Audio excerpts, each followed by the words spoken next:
বোঝা গেল মানুষ এই দুনিয়ার জীবনটাকে বেশি মনে করে বসছে। যত বেশি দুনিয়ার জীবন প্রাধান্য দিবেন তত বিপদে পড়ে যাবে। শেষ হবে দুনিয়া থেকে চলে যাব, শরীরে কিছুই থাকবে না। মানুষ যত চিন্তাই করে, এই করবে সেই করবে, এইটা ওইটা, যত বড়ই মনে করুক না কেন, মরার সময় কিন্তু তার অবস্থা খুব ভয়াবহ আকার ধারণ করে, কিছুই থাকে না। তার বড়ত্ব, অহংকার, যা যা দেখাইতো কিছুই থাকে না। এক সময় তার চিৎকারে, তার চেঁচামেচিতে আশেপাশে মানুষ ভয়ে তটস্থ থাকতো, কিন্তু যখন মরার সময় হয় তখন দেখবেন যে আশেপাশে কেউ নেই। দেখছেন না আপনারা, এক একজনের ডাকে এক সময় বাঘে ছাগে পানি খাইতো, এখন দেখে তার টলি ঠেলার মতো লোক খুঁজে পাওয়া যাচ্ছে না। আছে না এরকম? দেখছেন আপনার চোখের সামনে, একজন দুইজন না।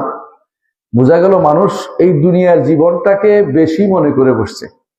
যত বেশি দুনিয়ার জীবন প্রাধান্য দিবেন তত বিপদে পড়ে যাবে। আপনার আমাকে সবাই যেতে হবে, এই কথাটা মনে রাখতে হবে, আল্লাহর কাছে যেতে হবে। আল্লাহ তাআলা যদি আপনাকে ভালোবেসে ফেলেন, আল্লাহর নেয়ামতিটা, আল্লাহ আপনার কথা স্মরণ করা অর্থ হচ্ছে আল্লাহর সামান্যতম সন্তুষ্টি আপনার জন্য আছে। আল্লাহু আকবার। আল্লাহ তাআলা কোরআনে কারীম বলেছেন, ফাযকুরুনি আযকুরুকুম ওয়ালা তাকফুরু ওয়াশকুরুলি ওয়ালা তাকফুরুন। আমাকে স্মরণ করো, আমি তোমাদেরকে স্মরণ করব। আপনি একবার স্মরণ করেন, আল্লাহ 10 বার স্মরণ করেন আপনার কথা। শুধু স্মরণ করা দরকার, আল্লাহকে স্মরণ করলেই লাভ। আল্লাহর স্মরণ কিভাবে করবেন? আল্লাহর স্মরণ করবেন, সার্বক্ষণিক স্মরণ আল্লাহ করতে হবে আপনাকে। আল্লাহর স্মরণ এই নয় যে আল্লাহ স্মরণ আল্লাহ স্মরণ আল্লাহ স্মরণ, এটা যথেষ্ট না। আল্লাহর স্মরণ হচ্ছে আপনার মুখে থাকবে সুবহানাল্লাহ, আলহামদুলিল্লাহ, লা ইলাহা ইল্লাল্লাহ, আল্লাহু আকবার, লা হাওলা ওয়ালা কুওয়াতা ইল্লা বিল্লাহ, আস্তাগফিরুল্লাহ, নবীর দুরূদ সাল্লাল্লাহু আলাইহি ওয়াসাল্লাম, আল্লাহুম্মা সাল্লি আলা মুহাম্মদ। এগুলি সবসময় মুখে থাকবে, অন্তরে থাকবে, সবসময় অন্তরের মধ্যে এগুলো জিকির থাকবে। বাজার করতে গেছেন, সুযোগ পাচ্ছেন, বা রাস্তা দিয়ে হাঁটতেছেন, সুবহানাল্লাহ আলহামদুলিল্লাহ পড়বেন। খারাপের দিকে তাকাবেন না, খারাপ থেকে মুখ ফিরিয়ে থাকবেন, এটা আপনার আল্লাহর স্মরণের ভিতরে পড়বে। আল্লাহর স্মরণ মানে হচ্ছে সব রকমের স্মরণ। তিনি আপনাকে কি দিতে পারেন না? সব দিতে পারেন না। তিনি আপনাকে সন্তান দেন, তাই না? আর কেউ দেয়? তিনি আপনাকে বিপদ থেকে উদ্ধার করেন কে? তিনি। ওয়াইজা মারিদতু ফাহুয়া ইয়াশফিন। যখন আমি অসুস্থ হই তিনি আমাকে আরোগ্য দান করেন। কে বলছেন? ইব্রাহিম আলাইহিস সালাম বলছেন, তাই না? ইব্রাহিম আলাইহিস সালাম বলছেন, যখন আমি অসুস্থ হই আমাকে কে দেয় আরোগ্য? আল্লাহ শুধুমাত্র আরোগ্য দেয়, কোনো কিছু আপনাকে আরোগ্য দিতে পারবে না। কবর, মাজার কিছু আরোগ্য দিতে পারবে না। আমি শুনেছি আশেপাশে নাকি মাজার আছে। আমি আশ্চর্য হয়েছি, আপনারা কিভাবে মাজারে বিশ্বাসী হতে পারেন? মাজার আল্লাহ নিজেই মরে গেছে, সে বিশ্বাস করে, নাহলে কবরে দিত না। জীবিত মানুষ কবর দেয় ভাই? শুনছেন? জীবিত মানুষ কবর দেওয়া যায়? মরে যাওয়ার পরে তারা কবর দিচ্ছেন। মরে যাওয়ার পরে তারা যখন গোসল দেয়, সে কি নড়াচড়া করতে পারে? তো মরার পরে কবরে দেওয়ার পরে তো আরো পারে না কিছু করতে। তাহলে ওই লোকের কাছে আপনি কোন আক্কেলে যান? আপনার আক্কেলটা কোথায়? আকলটা কোথায় গেল? কোন আক্কেলে আপনি ওর কাছে কিছু আশা করেন? যে কেউ মনে করবে যে কবরওয়ালা কাউকে কিছু দিতে পারে, সে ব্যক্তি কাফের। ঈমান শেষ, ঈমান শেষ।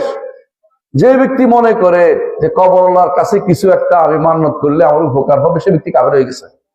তার সারা জীবনের ফসল শেষ হয়ে গেছে। সে আল্লাহর কাছে যখন যাবে তখন কিছুই পাবে না, তার জন্য শুধু জাহান্নাম অবশিষ্ট আছে। ঈমান বাদে যদি আল্লাহর কাছে কেউ যায়, তার কোনো কিছু অবশিষ্ট থাকে না।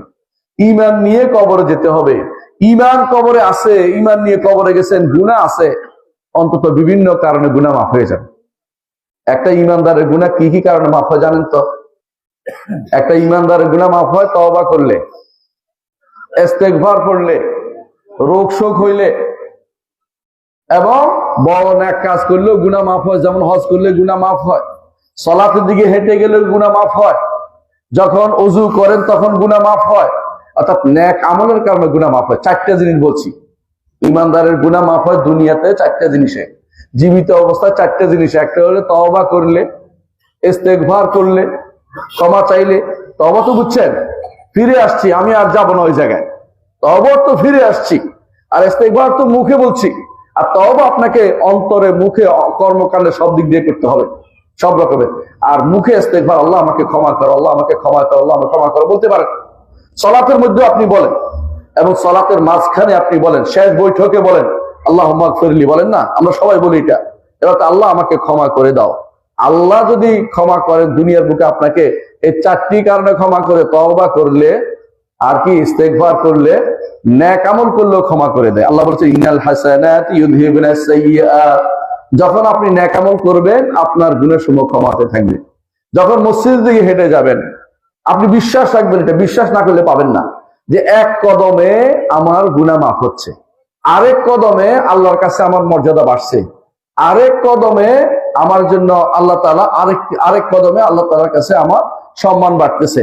সবকিছু আপনার সওয়াব এবং গুনাহ মাফ এবং আল্লাহর কাছে সম্মান বাড়া, 3টে জিনিস আপনি মাথায় রাখবেন, তাহলে কিন্তু অনেক উপকার হবে। মসজিদে হাঁটার সময় এই যে এখানে আসছেন আপনি, এই যে হাঁটা প্রতি কদমে আপনার সওয়াবের মধ্যে লেখা হবে, কারণ আপনি রাসূলুল্লাহ সাল্লাল্লাহু আলাইহি ওয়াসাল্লাম বলেছেন, যে ব্যক্তি দ্বীনে জ্ঞান অর্জন করতে বের হয়, ফাহুয়া ফি সাবিলিল্লাহ, আল্লাহর রাস্তায় বের হয়েছে। আল্লাহ, আপনি এখানে অন্য কোনো উদ্দেশ্য আসছেন? আমি কি টাকা দিব? আমি কি আপনাকে কোনো কিছু দিব, পয়সা দিব, কোন কিছু দিব? কিছু দিতে পারবো না।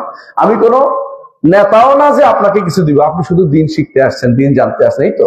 যে ব্যক্তি এই দিন জানতে আসছে, তার নিয়তের কারণে সে আল্লাহর রাস্তায় জিহাদের সওয়াব হবে। এটা মুহাম্মদ রাসূলুল্লাহ সাল্লাল্লাহু আলাইহি ওয়াসাল্লাম বলেছেন, আমি বলিনি, তিনি বলেছেন। আপনার এই আশাটাও সওয়াবের কাজ। একজন মানুষ নিয়তটাকে পরিশুদ্ধ করতে হবে। আপনি মনে রাখবেন, আপনার নেক আমলের কারণে বদ আমলগুলি আস্তে আস্তে পড়ে যায়, গুনাহ মাফ হয়ে যায়। আর গুনাহ মাফ হয়, দুনিয়ার বুকে রোগ হয়, অসুখ হয়, ও দুনিয়ার বুকে এই অসুখের কারণে আপনার অনেক মনে কষ্ট আসছে, আমার এত অসুখ কেন?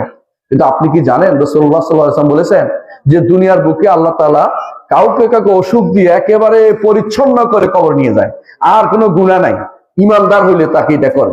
আর কাফেরকে ছাড় দেয়, তার রোগ শোক কিছু হয় না, কারণ তার জন্য আখিরাতে কঠিন শাস্তি অপেক্ষা করছে। সেই জন্য প্রিয় ভাইরা, দুনিয়ার বুকে হয়তো আপনার গুনাহ মাফ হচ্ছে না কোনো কারণে, বড় গুনাহ করেছেন, এই 4টায় আপনার গুনাহ মাফ হয় নাই, কবরে যাচ্ছেন, মরে গেছেন, মরে যাওয়ার পরে যদি ফিরে আপনার জন্য 40 জন তাওহীদবাদী, যারা সত্যিকারের তাওহীদবাদী আছে, তাওহীদবাদী বুঝেন কিনা বুঝাবো আপনাদেরকে, এইরকম ব্যক্তি 40 জন যদি আপনার জন্য দোয়া করে, ক্ষমা চায়, তার ক্ষমা হয়ে যাবে। সুবহানাল্লাহ, আমার কথা রাসূল হাদিস এটা। যেই ব্যক্তি মারা গেছে 40 জন যদি, যারা আল্লাহর সাথে শরীক করে না, এমন ব্যক্তিরা দোয়া করে, ওই ব্যক্তিকে আল্লাহ তাআলা ক্ষমা করে দেন। আপনাদের আহলে হাদিস সমাজ, আমি যতটুকু শুনেছি, আহলে হাদিস সমাজ তো তাওহীদের উপর থাকা দরকার। আমি তো মাঝে মধ্যে সুবহানাল্লাহ আহলে হাদিসদের প্রশংসায় মাঝে মধ্যে এত বেশি আপ্লুত হই, আমি বলি যে আমাকে যদি জানাজা দিতে হয়, আহলে হাদিস সমাজে জানাজা দেয়া বা কেন? ওখানে নিশ্চয়ই তাওহীদবাদী লোকেরা থাকবে। কেন? তাওহীদবাদী লোকেরা থাকলে তাদের 40 জন হলে তো আমি মাফ পেয়ে যাবো। যদি একবার মাফ হয়ে যায়, কবরের নিচে আর কোনো শাস্তি নেই। সুবহানাল্লাহ।